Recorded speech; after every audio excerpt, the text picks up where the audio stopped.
Praise the Lord. जय मसीह की। प्रभु की स्तुति हो। परमेश्वर का वचन हमारे पाँव के लिए दीपक और मार्ग के लिए उजियाला है।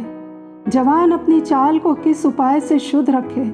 उत्तर है परमेश्वर के वचन के अनुसार सावधान रहने से। मैंने तेरे वचन को अपने हृदय में रख छोड़ा है कि तेरे विरुद्ध पाप न करूं, क्योंकि वचन के खुलने से प्रकाश होता है।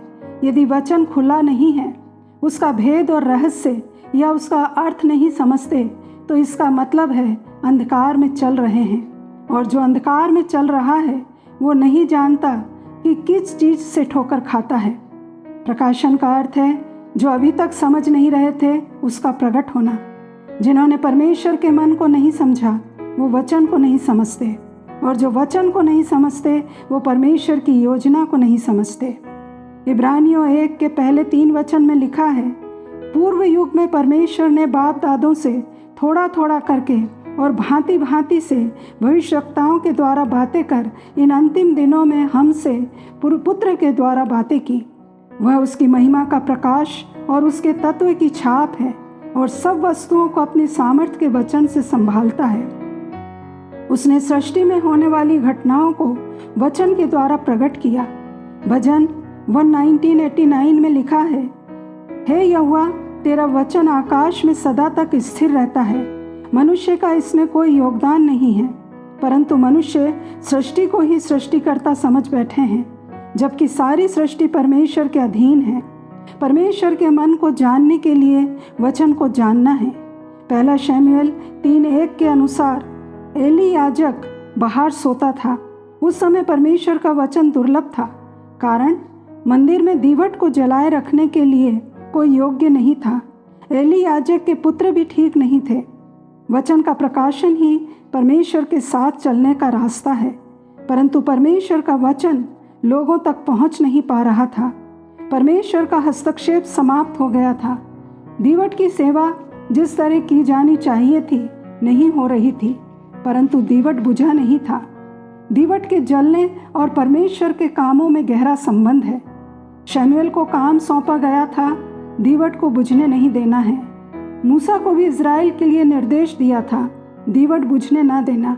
आज कलीसियाओं में परमेश्वर का हस्तक्षेप खत्म हो गया है, क्योंकि वचन का प्रकाशन, वचन की शिक्षाएं कलीसिया में नहीं है। प्रचार अन्य जातियों में किया जाना है, जबकि वचन की शिक्षा कलीसिया में दी जानी है। केवल लिखे हुए वचन को पढ़ने से काम नहीं चलेगा। मरकुस 5 में याईर की बेटी जो 12 साल की थी मर गई। यीशु ने उसका हाथ पकड़कर कहा, तलीता कूमी, जिसका अर्थ है, हे लड़की उठ। वह तुरंत उठकर चलने फिरने लगी।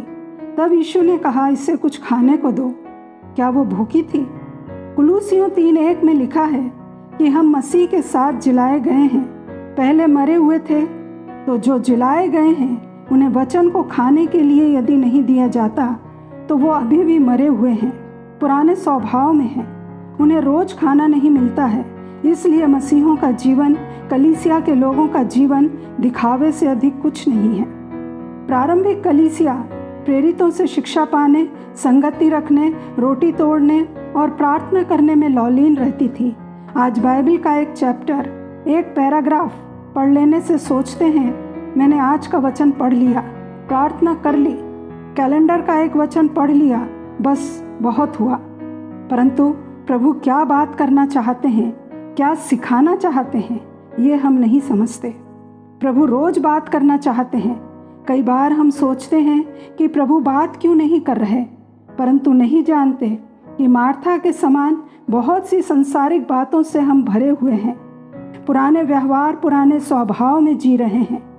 सोचते हैं वचन असर क्यों नहीं कर रहा, प्रतिज्ञाएं पूरी क्यों नहीं हो रही, मेरे साथ ही बुरा क्यों हो रहा है। क्योंकि जहाँ गलत है वचन सही करने को कह रहा है, पवित्र आत्मा सही करने को कह रहा है। यदि नहीं करते तो परमेश्वर कुछ नहीं कर सकता। परमेश्वर तो करना चाहते हैं, पर हम उनके हाथों को रोक देते हैं। जो पवित्र आत्मा को पा लेते हैं वो सोचते हैं कि अब हमारा काम हो गया, परंतु परमेश्वर का वचन और पवित्र आत्मा दोनों का जुड़ना जरूरी है। तब वो हमारे लिए आग बना देता है। तब तक जीवन में परिवर्तन दिखाई नहीं देगा। शमूएल जो बालक था और एली याजक जो बूढ़ा हो गया था, दीवट अभी बुझा नहीं था। एक को बुझने से रोकने के लिए और दूसरे को जलाने के लिए रखा था। आज वचन कलीसिया में नहीं पहुंच रहा क्योंकि दीवट नहीं जल रहा है, और जब दीवट बुझा दिया तो अंधकार तो फैलेगा ही। इसलिए आज कलीसिया में आग चाहिए, आत्मा और वचन का घर्षण चाहिए। पहले यूहन्ना की पत्री पहले अध्याय के पहले वचन में यूहन्ना कहते हैं, जीवन के वचन जिसे हमने सुना, जिसे अपनी आंखों से देखा और हाथों से छुआ, उसकी गवाही देते हैं कि तुम भी हमारे साथ सहभागी हो। ये वो जीवन है जो यीशु में था और आज कलीसिया में होना है। इब्रानियों 4:12 के अनुसार, क्योंकि परमेश्वर का वचन जीवित और प्रबल और हर एक दोधारी तलवार से भी बहुत चौखा है और प्राण और आत्मा को और गांठ गांठ और गूदे गूदे को अलग अलग करके आर पार छेदता है और मन की भावनाओं और विचारों को जांचता है। इजरायलियों को बादल, आग का खंबा, मन्ना, पानी मिलता रहा। वो प्रतिज्ञा के देश को भूल गए। हम भी सोचते हैं इतने दिन गुजर गए, बचे दिन भी गुजर जाएंगे। यीशु की दया पाते पाते लापरवाह हो गए हैं, परंतु परमेश्वर का वचन जीवित, प्रबल, दोधारी तलवार, काटने वाले शब्द हैं। पर हम तसल्ली देने वाले वचनों को सुनने के आदी हो गए हैं। एक और वचन तसल्ली देता है तो दूसरी ओर काटने वाला है। प्रभु मीठा वचन लेकर आए थे, पर अब मुंह से तलवार के वचन से अनवांटेड ब्रांचेस को काट काट कर अलग भी करेंगे। यह आर पार छेदने वाला है, जो हमारी भावना, दूसरों की चीज़ों को हम किस दृष्टि से देखते हैं, हमारे विचार और सोच को भी जानता है। स्वप्नों में आने वाले पापों को भी जानता है, ऐसे पापों को भी जानता है जो मेमोरी में अभी भी हैं। वचन के द्वारा ही न्याय होगा, प्रतिफल मिलेगा। वचन को इनकार करने के कारण, आज्ञा न मानने के कारण इजरायली प्रतिज्ञा के देश में नहीं पहुंच सके। यदि मीठे वचन पर ही जीवन गुजारते रहे तो उस पार जाना मुश्किल हो जाएगा। ये वचन और कोई नहीं पर यीशु है, और किसी पुस्तक को पढ़कर हम नहीं कह सकते कि वो जीवित है, पर बाइबल जीवित वचन है। वो चलता फिरता, सुनता, बोलता, ज्ञान और समझ देता है। परमेश्वर का मन, विचार, काम करने का तरीका, महिमा, परमेश्वरत्व वचन में छिपा है, जो यीशु के द्वारा हमारे सामने लाया गया है।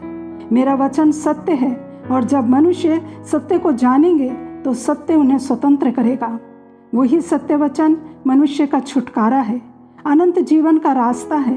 परंतु अधिकांश लोगों को वचन पढ़ना, सुनना, उस पर चलना आनंद नहीं देता, टेस्टलेस लगता है। एक माँ ने बहुत अच्छा टेस्टी खाना अपने बच्चों के लिए बनाया, परंतु उसके एक पुत्र को खाना बहुत कड़वा लगा और उसके लिए वो माँ को दोष देने लगा। माँ ने बड़ी शांति और धीरज के साथ उस खाने को खाया और दूसरे बच्चों को भी दिया। सबने खाने का आनंद लिया और कहा, खाना बहुत स्वादिष्ट है। क्यों पहले के लिए खाना टेस्टी नहीं था? कारण था उसकी बीमारी, जिसके कारण उसके मुंह में कड़वाहट थी, जिससे खाना भी कड़वा लग रहा था। यही बात मनुष्य के जीवन में भी होती है।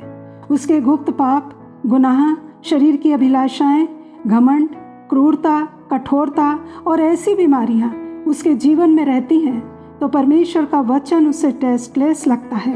वह हमेशा उसमें दोष और गलतियां ही ढूंढता है। तो आइए पूरे समर्पण के साथ हम प्रभु यीशु के पास आएं। वो ही हमें बचा सकता है, रक्षा कर सकता है, हमारे टेस्ट को बदल सकता है। वही हमें पवित्र बनाएगा। यदि हम प्रतिफल के लिए, प्रकाशन के लिए, अनंत जीवन के लिए परमेश्वर की ओर देख रहे हैं, तो पवित्र आत्मा और वचन की अगुवाई में चलने वाला जीवन जरूरी है। इसलिए प्रभु के अनुग्रह को मांगे। वही अपने भक्तों को ज्योति की संतान होने के लिए बुलाता है। अपनी बुलाहट को पहचाने और अपने को प्रभु के हाथों में सौंप दें। यीशु मसीह के नाम में आमीन।